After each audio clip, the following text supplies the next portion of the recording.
Hello everyone and welcome to a World of Tanks video. I haven't done a World of Tanks video in like a year. I think like March last year was my last World of Tanks video. About that time last year I took a massive break from this game and I just played it for Frontlines, which really annoyed me. But anyway, I came back at Christmas time and I've been playing it ever since. It's actually been quite fun. I feel like as long as you don't get tilted, it's actually okay to play this game. But if as soon as you start getting tilted, you should just stop playing, because you'll make massive mistakes and you'll just get even more tilted. Anyway, I've got a Caern replay for you today. I bought the Caern AX last year on black market for like 5,000 gold on an auction, and I did not play it for a whole year. But recently I thought I'd have a game in it, because I had never played it before. So This is that game. We're on Airfield.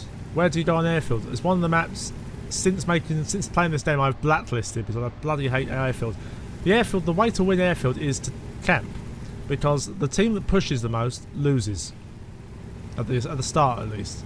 Later on when there's less tanks around you can push definitely, but from the start if the team that pushes the most loses, because each team has camping TDs and the camping TDs can absolutely wreck you if you push.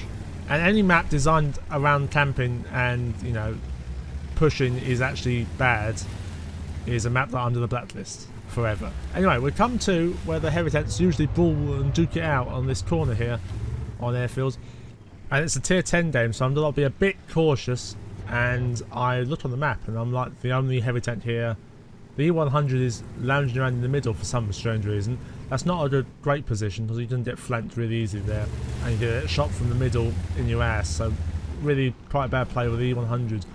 But anyway, we're here. We don't use our gun depression, good gun depression on the Caern, to maybe if they push forward to shoot the mid, but that's not going to be the case. I get spotted by RU-251 pushing up, and now the farming begins. The fast firing gun. 240 Alpha or 230 Alpha. I think they changed it a while ago, but I wasn't here for that change, so I can't remember. So, just farming the RU-251, honestly. This is like the easiest play to farm. It's just such a dumb play. He's trying to go unspotted. I missed the shot today, so there's a bit of rock in the way. But that's an RU-251 down. We've farmed 1,000 damage and a bit of spotting. Although nothing to write home about just yet, but don't worry, it's coming. Right, so now that the RU-251 is down, I'm going to guess the airfield is mostly clear, so we won't be getting flanked if we push up here. So I like to push up here and then get some side shots on the heavy tanks that are duking it out. 60 TP, number one target right now. He's got a very powerful gun, so I need to take him out. I went for the first tracking shot, but the gun doesn't do enough damage to track him. So his tracks have more health than my damage or my module damage on my gun does. It's a bit weird how Wargaming calculates that. Bounce on the Caern's upper plate. That was an unlucky shot. I went for his sprocket but missed. I'll go for his sprocket again. I did hit, but he fired back and hit my other sprocket on the right hand side. I didn't think he'd be able to shoot me here, but he does get a pen on the lower plate. All that was the Cupola. Cupola is very weak on this tank, but now the farming begins.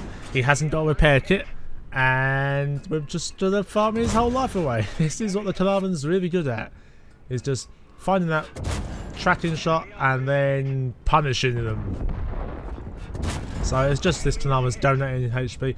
You also get the assistance damage for tracking as well, which is really good, especially if you're marking something. That's really, really useful.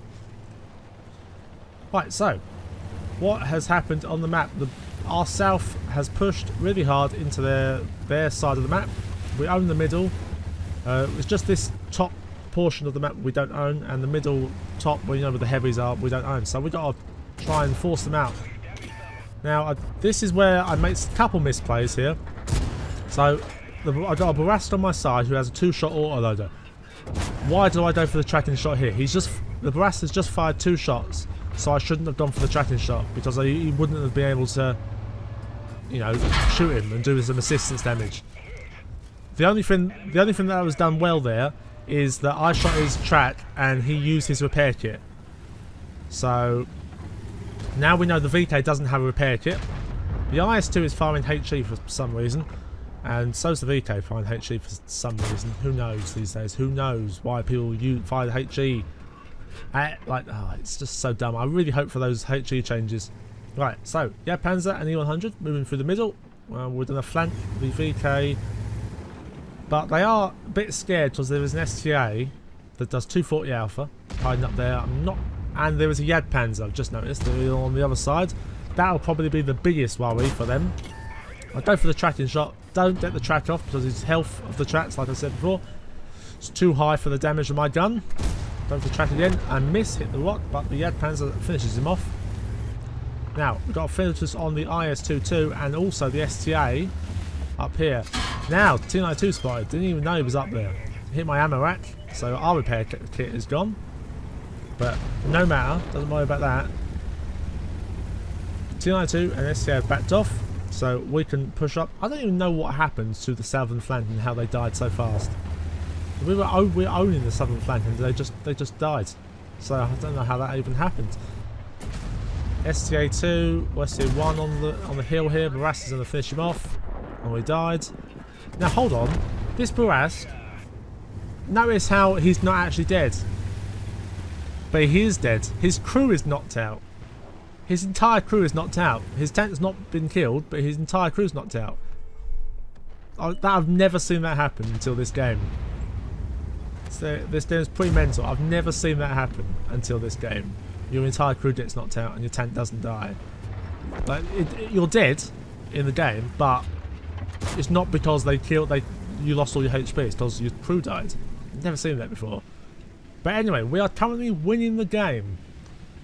We're up 1k HP and 1 tank. They have lost their artillery, but if we don't work as a team here, we could all die really easily. The 430U is really good. The Panzer 100 can obliterate anyone, especially if he's loaded heat. Go through literally anyone like cheese. 430U been spotted. Just debating whether to go help. But the Panzer 100, big target right now. I'm hoping the Adtide and the Waffle can defeat him, but no. Now, what do? Do we camp? Do we hold? Do we push the Panzer 100? If I push the Panzer, he can really easily kill me. Now, wait for it. There. This is the reason why I don't play music while I'm playing competitive games anymore. That. I heard the barrels blow up, so I turn around and there's a Panzer coming. This is the reason, number one reason I don't play with music anymore, because I need to hear these finite details. The Panzer fired at the E100, so now his fear factor is completely ruined. He had to hit me, and I got hit by the 430U. Bit sad, I'm on 40 health, which is pretty bad, but we're here with the biggest strength of the Carnarvon being the reload is insane. And we get to punish this Panzer for firing at the E100.